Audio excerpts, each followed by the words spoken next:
everybody, it's Safi and Marco, dish out on the movies. And we're still doing a few Christmas ones. And we have one you'll never guess is a Christmas one. It is called Die Hard, put out in 1988. And the actors in it are Bruce Willis as John McClane, Bonnie Bedelia as Holly McClane, Snape, well, that's what I'm used to seeing him as, Alan Rickman as Hans Gruber, an African-American cop, Sergeant Al Powell. His name is Reginald Vell Johnson. The Japanese CEO is, his character is Joseph Takagi. And this is James Shigete. And if anybody's ever seen the Flower Drum Song musical, he was in it. He was the lead character. So I had never seen Die Hard before, even though it came out in 1988, and thought probably I would never see it because it starred Bruce Willis. In his earlier years, he acted like a real jerk, and I didn't like him, and he also seemed extremely full of himself. And that year was when I had my first child, and he gained all my attention. The movie takes place on Christmas Eve, so Marco chose it for our Christmas week celebration.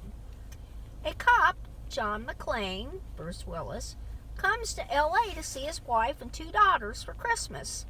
A limo with a young first-time driver was sent to pick him up and drive him to his wife's, Bonnie Bedelia, her company Christmas party. She seems to be vice president, although I never heard her exact title. Mr. Takagi, James Shigeta, is the CEO. John and his wife appear not to have a very good relationship, and he seems to have returned mostly to see his daughters, although we never really hear about that, but it doesn't matter really to the movie. While he is freshening up in the CEO bathroom, John takes his shoes off to do some kind of exercise with his feet that his airline seatmate told him helps ease the anxiety of someone who has just flown on a plane. This is very important to the story, and so is mentioning the young limo driver.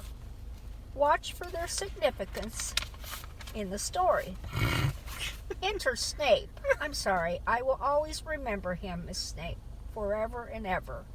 Hans Gruber, actor Alan Rickman, in his very first movie role, and he was so good. You have to watch this movie just to see him. Enter Hans, Alan Rickman, and his merry band of European cohorts. What are they? International terrorists? To do what? When you find out, you will be just as surprised and appalled as the characters in this story. Well, since John wasn't in the main room with the other Christmas partygoers, he's late for the real party, the second one where Hans Gruber and his gang take over. So this whole movie is John, along with that cop on the ground, Sergeant Al Powell.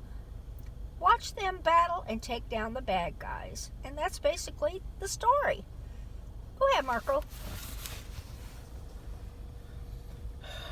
Well, this movie is a very mixed bag, in my opinion. It's not the cinematic masterpiece that everyone describes it as. I mean, the story itself is pretty interesting because it all takes place in that one building, and you know, you could look at it as being very intense, but it's really not. And of course the villains are villainous, you know, they're not like shitty modern villains where they're like really sad and empathetic. Like, no, they're all villains and they're evil. And that's, and I would say first off, Bruce Willis is trash in this movie. I don't really like him as an actor. I think that he looks like an abuser in this movie. Like you know, like he looks like a guy who like beats his wife within an inch of her life. Like that's what he looks like, and it's just you can picture that type of character from him, like a dirty evil cop type character, just from looking at him, and he's really not likable, and he talks to himself. He's like just cracking jokes. I didn't like all that. I thought that it was very. I just didn't like it, and I wish that someone else would have been in the role. I saw that Clint Eastwood was supposed to actually do this movie, and I think Clint Eastwood would have been a lot better, because Clint Eastwood, he already played this cop before. He played Dirty Harry, and just imagine him going up against Snape. That would have been awesome, because people would have just called it Dirty Harry versus Snape. And I would have loved to have seen that, because I just did not like Bruce Willis. I did not like the sergeant that he talks to on the radio. I thought he was a goofball. I thought he was a cartoon. My favorite part of this movie actually is the villains. I really liked Snape. I thought that he gave an an award-worthy performance.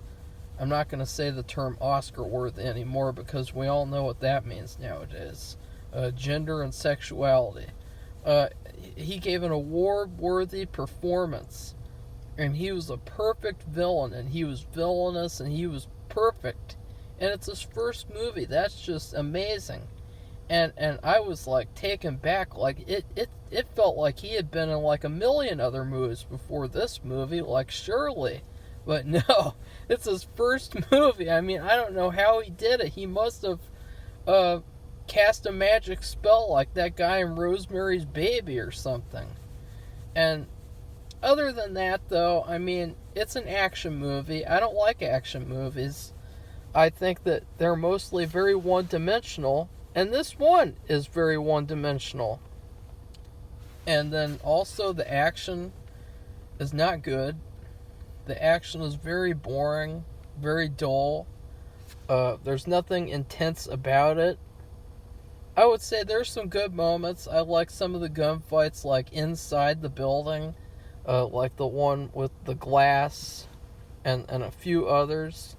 But I really didn't like a lot of the action. I thought it was just very stale and just unspectacular.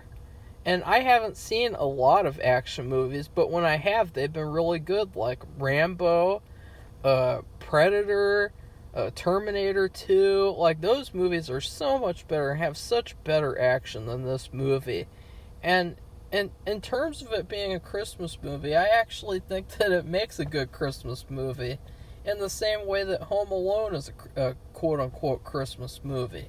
It's a movie that takes place around this time, and, just because you make a Christmas movie doesn't mean it always has to be centered around mythology to do with Christmas, because things can happen on Christmas. Anything can happen.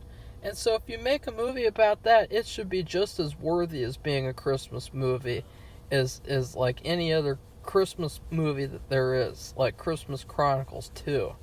Now, Safi, what do you think about this movie? Have you agreed with all my points? No. Mostly, really. Now, you didn't really talk about it this much, but when we talked about it off the camera, or whatever, I didn't mind that he talked to himself. He did this throughout the movie. No, I talked about that. Not much, though. I said I didn't like it. Marco doesn't like it, but this is the time where he's trying to figure out. He has, like, I don't know, 10, 15 terrorists, or whatever you want to call them, to fight. and get rid of, and he want to survive and not let any of the people in there die, the party goers. And so he's trying to focus.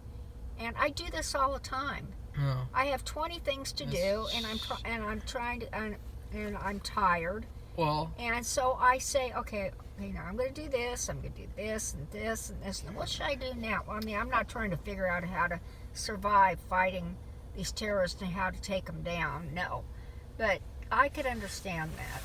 And basically, I think too, part of that, and he talked to this.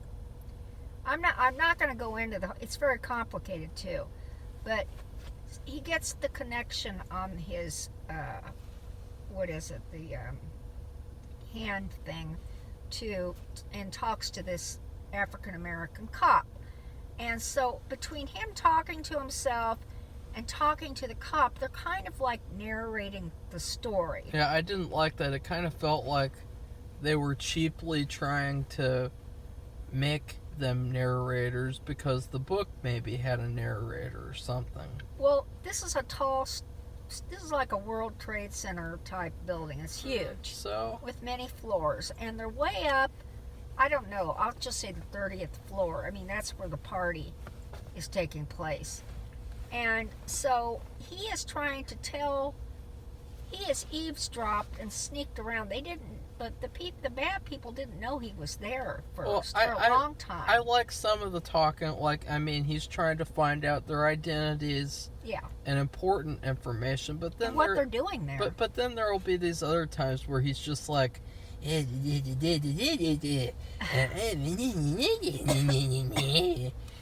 it's like it's so cringy. It just doesn't bother me. I just put myself in his place. I do this all the time. You can't use that as an excuse because what about Rambo?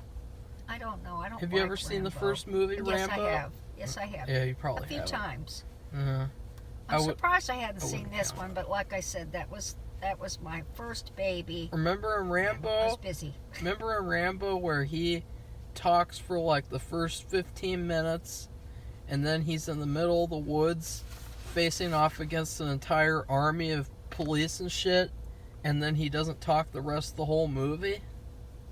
Remember that? No. He doesn't I don't remember him talking much at all. He talks in the beginning because the sheriff forces him to. Oh. But other than that, he doesn't talk the whole movie. He's silent and focused. And to me, I wanted to see more of that. I didn't like this wisecracking type of person. Because you know what else? It reminded me of Marvel movies. And I hate Marvel movies. Well, they didn't even make... I'm saying that with the perspective now is that it reminds me of that. And I do think Bruce Willis can be good. I mean, as Safi said, or maybe she hasn't, we watched Unbreakable together in preparation for Glass last year, or the year before, whatever. And he's really good in Unbreakable. And then if you've ever seen Hudson Hawk, he's really good in that one too. I really like Hudson Hawk in some ways. And then obviously Safi saw The Sixth Sense and said that he's really good in that one too, which I haven't seen that one. And I'm surprised. You should see that. You're always telling me what to watch. I'll tell you to watch that. Well, so he can be good. Yeah, well, this was maybe one of his first movies. I don't know. I used to watch him in that series. He was in a series with Sybil Shepherd, some kind of detective show. And it wasn't on the air for a really long time, but I liked it. It was popular. So I don't know what happened. I don't think they got along. And The Last Boy Scout is another movie where he's really good in that one. So, don't get upset. Yeah. If nobody can like everything all the time. You're going to have actors or actresses that you like in a certain movie, but you may hate them in another movie. Yeah. So we're only human. And I'm not going to just say, I refuse. I'm not going to say something's perfect and good just to say that. I am going to be honest about what I think. I might not be, I'm going to try to be polite about it, and I don't want to do personal attacks. I'm not going to explain my whole philosophy of criticizing a movie, but I just didn't care for him. He really did. And he could have been full of himself and a kind of a jerk. Yeah, but you liked him. You liked him in this movie, though, and that's what matters. Well, he was okay. He really played the part, but maybe because that's really like what he was. But he was also good at his job, and his wife. See, we don't know this, the dynamics between them. We had a very superficial look at what their dynamics were, which wasn't so great. But at the end, they were close, which was a good thing. You know, if you like happy endings. But that was like near the beginning of his career. So he may have changed. He has grown-up children. He's been married a couple times, and so I would think he's matured. And so anyway, I don't want to go on about that. But what I liked about the movie is that it was fun and easy and quick. But there's not much depth, and it's good versus evil, and lots of stupidity. By someone from the news media, the FBI, which I think one of them said, "Oh, it's okay, we could have a few casualties." They're talking about the party goers. Really? I mean, they talk about this stuff for real on the news every so often about civilian casualties, and even in the military, nobody wants that. Nobody likes that. And then there were these higher-ups in the police department that were standing around that Powell, Detective Powell, or Sergeant Powell, or Officer Powell, whatever. They're stupid. They were saying stupid stuff. They didn't hesitate to put their own employees at risk, or themselves, or even the hostages in the building. It just freaked me out. And the news media guy, it just made me want to irp. And they were almost, in a way, they were more evil in their stupidity than the evil people in the building. So it's a fun movie to watch, and it keeps you riveted all the way to the end. It's fun. That's hard for me because I usually fall asleep. I just don't. I can watch maybe an hour or something, and then I just fall asleep. That's the way it is. It gave me kind of a headache, though. Like, I gotta be honest, I watched this movie in November, and I did not rewatch it for this review because it gave me a headache when I watched it, because it was so much plot, just so much stuff.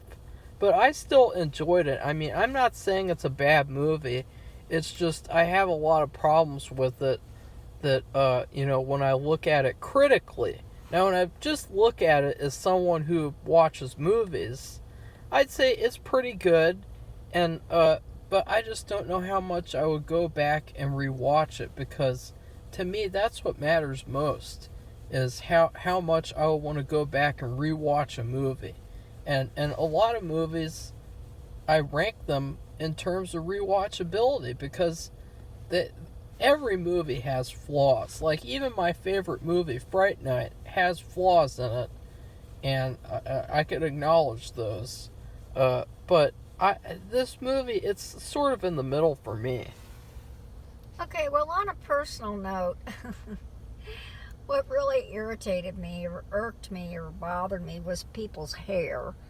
And Bonnie Bedelia, this is in 88, and she has this hairstyle. And I look down and I go, oh my God. And this person I've been friends with since the 90s, the early 90s, because my firstborn and her firstborn sons were in the same class, and we helped with the Christmas parties and Halloween parties. She had the same hairstyle, and she still has the same hairstyle, and it freaks me out because she hasn't changed her hair in 30 years. I'm like, what the heck? And I would never have known that if I hadn't seen that Bonnie Bedelia. She had the exact same hairstyle. That was 1988. Anyway, that's a personal thing, but I think about that and I'm freaking out. But the other thing was, all the European henchmen, except for Hans Gruber, they all had really long hair, flowy long hair. And it was, then they got to doing all this action, and it got all dirty and stringy, and they just looked awful. It just looked awful. And I had just been to Europe 2 years before that. They didn't wear their hair like that. Well, they colored it, and that's cool they though. were looking. They had it like, I can't even explain it. It In makes all them- different colors and it makes shapes them- and sizes. It makes them look like video game henchmen, Well, the which only is thing cool. they were trying to make them stand out, and they had their accents, but they're trying to make them. They don't want them to look like Americans. They want them to look European, and I guess their idea of looking European was to have this really long, flowy hair. Ugh. Well, you got to admit that is a signature of I don't know what it's a signature of. Europeans. I was in Germany and England, and I didn't see anybody like that. But then again, Stupid. Hans Gruber did not have long hair. No, he didn't. But he was an adult, and they were younger than him. But anyway, I think it's time to rate the movie or whatever. And I gave it just tons of movie theater butter popcorn and a big cup of Coke with lots of ice. I don't see how it could be anything else but junk food. It's like a junk movie. It's something you watch really quick, doesn't have much depth, has a lot of action. And what do when you eat a candy bar or some kind of junk food? You get this big, this is really good, and then it goes away real quickly. So that's what I, and it's also, you know what, so much has been going on this year, especially this disgusting, horrible pandemic. I won't say what else, but it's something fun to watch to escape reality, and it really does. It's really a great thing to escape. So that's it for me. What about you, Marco? What did you rate it? Well, to me, after thinking about it, this movie gave me the feeling of when you've been on a road trip the whole day and it's getting to be nighttime and you go to the gas station and you get gas and you go wee in a dirty, gross toilet, and then you get snacks and you get a bunch of junk food crap and you eat that in the car while it's like night out and you're still on a road trip. That's what this was like. It's like you're exhausted. The story is exhausting because it's an exhausting situation. This all takes place in one night. That's why I meant that it gave me a headache, because it just felt so exhausting.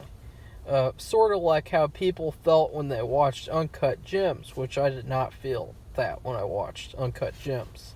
And so, like, junk food, usually the kind of junk food I like to eat on a road trip, I don't really do that anymore as much. I would just eat like a protein bar maybe or something like that.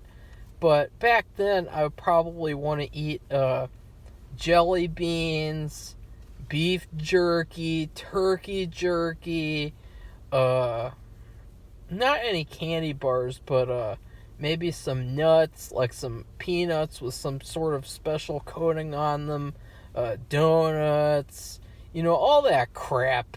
Maybe a Twinkie, too, like that cop who likes Twinkies. That's what this movie felt like to me. It just felt like, having junk on an exhausting road trip. It's not a deep movie. It's very one-dimensional, and it does not take itself seriously, which I did not like.